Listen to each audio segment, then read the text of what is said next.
দীর্ঘদিন পরে চেয়ারম্যান সাহেব আসছেন। ওনার এই আগমনটা আমাদের দীর্ঘ প্রতীক্ষিত একটা বিষয়।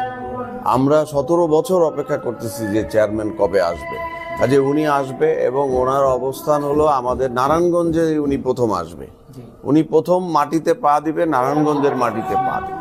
সেই হিসেবে আমরা নারায়ণগঞ্জ জেলা বিএনপি ধন্য। আমরা ওনাকে এখানে নারায়ণগঞ্জে যেন ভালোভাবে রিসিভ করতে পারি।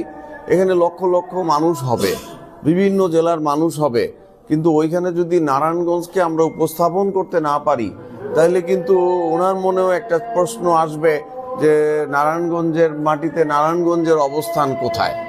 হ্যাঁ, এটা আমরা আমাদের মহিলা টিম আছে, আমি অনুরোধ করব তারা তো সামনে থাকে।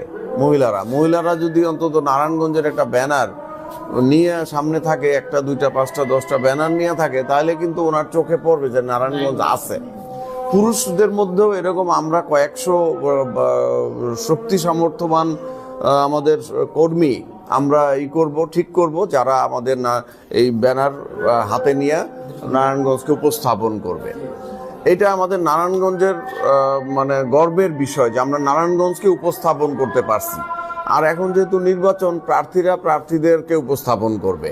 তাদেরকে দোষারোপ করে লাভ নাই যে তারা তাদের ছবি কেন বা এটা তো স্বাভাবিক বিষয়, যেহেতু তারা প্রার্থী হয়েছে, এখন তারা তো তাদের শক্তি সামর্থ্যর শোডাউন দেখাবে, এটাই স্বাভাবিক। তা আমরা যারা দল আছে, আমাদের যেহেতু দলটাকে বাঁচাইতে হবে, আমরা যারা দলটা করি দীর্ঘদিন যাবৎ, আমরা প্রার্থী হইলেও এই দলের ঝান্ডাটাই সামনে ধরবো। আমার ঝান্ডা সামনে ধরার প্রয়োজন হবে না। দলটা বাইচা থাকলে আমি বাইচা থাকবো। আমরা যারা এই মনোভাব নিয়ে রাজনীতি করি, আমরা যারা আছি, আমরা সবাই এক জায়গায় থাকবো। বিভিন্ন অঙ্গ সংগঠন আছে, অঙ্গ সংগঠনগুলোকেও বলবো আমরা আমাদের সাথে থাকতে, এবং আমরা নারায়ণগঞ্জকে একটা বিশাল ভাবে ওনার সামনে উপস্থাপন করা, সারা দেশের মানুষের কাছে আমরা উপস্থাপন করার চেষ্টা করব।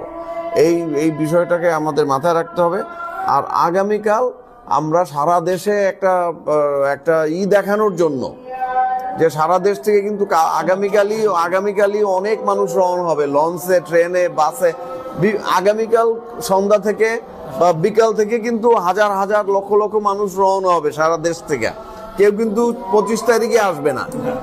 সারা দেশের মানুষ, একমাত্র নারায়ণগঞ্জের মানুষ 25 তারিখে যাবে, আর ঢাকার মানুষ আর কোনো জেলার মানুষ সব আগের দিন রওনা হবে। তা আমরা আগের দিন সেই মানুষগুলাকে আমরা বরণ করব, যারা সারা দেশ থেকে আসবে। তাদের জন্য আমরা ওখানে পানির ব্যবস্থা, ওখানে খিচুড়ির ব্যবস্থা করব, এবং যারা ক্ষুধার্ত থাকবে তারাও ব্যবস্থা করে আসবে। তারপর তাদের মধ্যে যদি কেউ ক্ষুধার্ত থাকে, পিপাসার্ত থাকে, আমরা নারায়ণগঞ্জের পক্ষ থেকে তাদের কাছে একটু হাত বাড়ায় দিব তাদের দিকে। এই দায়িত্বটা আমরা পালন করব। এটা কেন্দ্রকেও আমি জানাইছি। আমাদের যখন মিটিং হয়েছে আমি বলছি যে আমরা হোস্ট ডিস্ট্রিক্ট হিসেবে আমরা যতটুকু পারি আমরা সবাইকে আমরা চেষ্টা করব। এই দায়িত্বটা আমাদের। এইখানে সবাই আমরা ভলান্টিয়ার হিসেবে কাজ করব। এখানে 50 লক্ষের উপরে মানুষ এখানে আসবে। সুতরাং আমরা নারায়ণগঞ্জ জেলার মানুষ হয়ে যাব ভলান্টিয়ার, কিন্তু আমরা একসাথে থাকার চেষ্টা করব। একসাথে যদি থাকি তাহলে এটা দেখা যাবে। আর নাহলে 50 লক্ষ মানুষের মধ্যে ভিড়ে আমরা কিন্তু হারায় যাব।